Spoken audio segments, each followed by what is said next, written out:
जय हिंद। दैट कब एक प्रोनाउन है, कब एक एडजेक्टिव है और कब एक कंजंक्शन है, आज हम इस वीडियो में जानेंगे। दैट का एक स्पेशल यूज भी होता है जो हम आपको बताने वाले हैं। मान लो हमने लिखा दैट इज माई पेन, तो इस सेंटेंस में दैट की जगह जो है वो सब्जेक्ट की जगह पे है।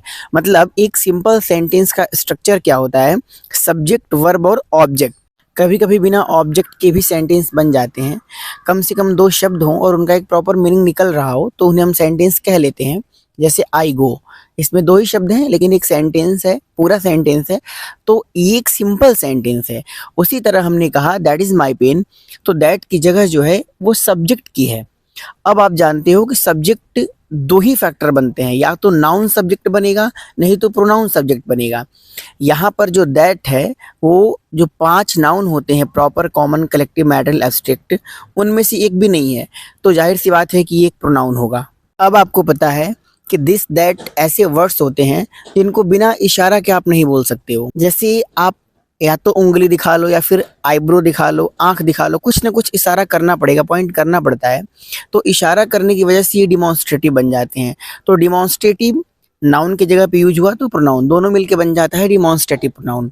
अब कंडीशन क्या है कि मान लो किसी भी नाउन के पहले, कॉमन नाउन के पहले अगर आपने दैट का यूज कर दिया तो याद रखना कि वो दैट एडजेक्टिव में कन्वर्ट हो जाता है। वो आगे आने वाले नाउन की विशेषता बताने लगता है, उनके बारे में कुछ ना कुछ पॉइंट करने लग जाता है, इसलिए वहाँ वो डिमॉन्स्ट्रेटिव एडजेक्टिव हो जाता है। जैसे आपने कह दिया I like that pen, pen अपने आप में नाउन है और उसके पहले अगर आपने दैट लगा दिया तो दैट एक एडजेक्टिव हो गया और डिमॉन्स्ट्रेटिव एडजेक्टिव हो गया, क्योंकि आप इस सेंटेंस को भी ना इशारा करके ही बोलोगे कि आई like that pen. Same condition this, that, these और दोज, इन चारों वर्ड्स के लिए होता है, तो चारों वर्ड्स का यूज इसी तरह से करते हैं। अब जो दैट का यूज कंजंक्शन के रूप में होता है, तो नरेशन पढ़ते वक्त सिंपल सेंटेंस का जब इनडायरेक्ट करना होता है, मतलब इनडायरेक्ट वे में बनाना होता है सेंटेंस को, तो वहाँ पर कनेक्टिंग वर्ड के रूप में दैट का यूज करते हैं, जहाँ पे इसकी हिंदी होती है की। यानी दो सेंटेंस को जोड़ने के लिए इस वर्ड का यूज करते हैं, तो वहां पर एक कंजंक्शन बन जाता है। नरेशन में दैट का ही यूज क्यों करते हैं सिंपल सेंटेंस में, तो जितने भी आपके इंट्रोगेटिव वर्ड होते हैं ना, जैसे आपका व्हाट हो गया, हाउ हो गया, व्हेन हो गया, हाउ मच, हाउ मेनी, विच हो गया, कुछ भी हो गया ना, तो ये सारे के सारे वर्ड अपने आप में कंजंक्शन भी होते हैं। लेकिन जब ये कंजंक्शन नहीं होते हैं तो इंट्रोगेटिव वर्ड के रूप में काम करते हैं।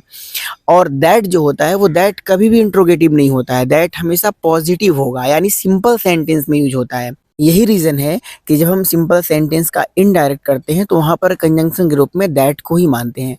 दैट का एक और भी स्पेशल यूज होता है जो मॉडर्न इंग्लिश में अक्सर यूज होता है, और कभी कभी जो एनसीईआरटी ने अपने सिलेबस दे रखे हैं ना, उसमें भी इस तरह के सेंटेंसेस यूज होते हैं।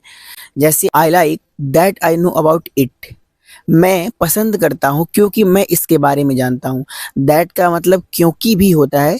मॉडर्न इंग्लिश में अक्सर ऐसे सेंटेंसेस बनते हैं, तो अगर ऐसे सेंटेंस आपको भी मिलते हैं तो आप उसको स्पेशल समझना, और उसका अर्थ जब बैठ ना रहा हो तो आप एक बार क्योंकि से भी निकाल करके देखना, क्योंकि दैट का मतलब क्योंकि भी होता है।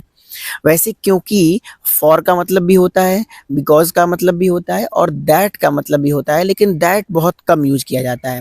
लेकिन आप इसे यूज कर सकते हो इस तरह के मॉडर्न सेंटेंसेस में। आई होप कि आपने दिस, दैट, दीज और दोज कब प्रोनाउन बनते हैं और कब एडजेक्टिव बनते हैं इसके बारे में फ़र्क समझ लिया होगा। तो आज की वीडियो में बस इतना ही। जय हिंद, जय भारत।